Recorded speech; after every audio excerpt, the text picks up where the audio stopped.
রাসূল সাল্লাল্লাহু আলাইহি ওয়াসাল্লাম অফার দিয়েছেন।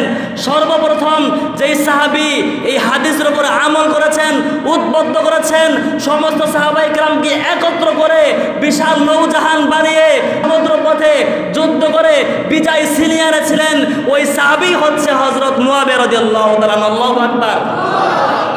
অথচ বর্তমান সময়ের একদল মুসলিম নামধারী মুনাফিক তারা হযরত মুআবিয়া রাদিয়াল্লাহু তাআলা আনহুকে নিয়ে সমালোচনা করে। আল্লাহর পয়গম্বর বলেন, ইযা রাআইতুমুল্লাযীনা ইয়াসুব্বু আসহাবি ফাকুলু লা'নাতুল্লাহি আলা শাররিকুম।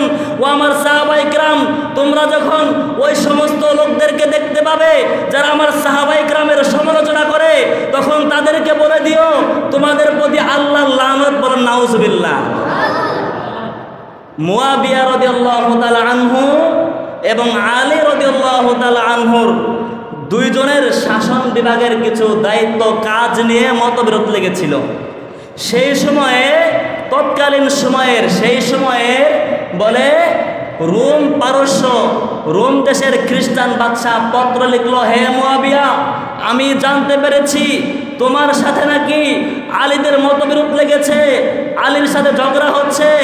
আমি রোম থেকে পারস্য থেকে তোমার পক্ষ হয়ে আলীর বিরুদ্ধে অস্ত্র দিয়ে শস্ত্র দিয়ে সৈন্য সামর্থ্য দিয়ে সাহায্য সহযোগিতা করতে চাই।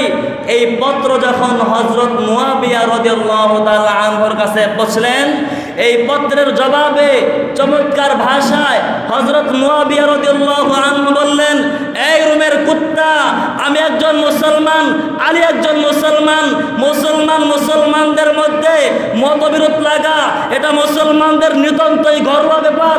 মুসলমানদের কোনো ঘরোয়া ব্যাপার নিয়ে দুনিয়ার কোন নাস্তিক মুরতাদ লাল কুত্তার নাক গলাবার অধিকার নাই। ঠিক কিনা বলুন?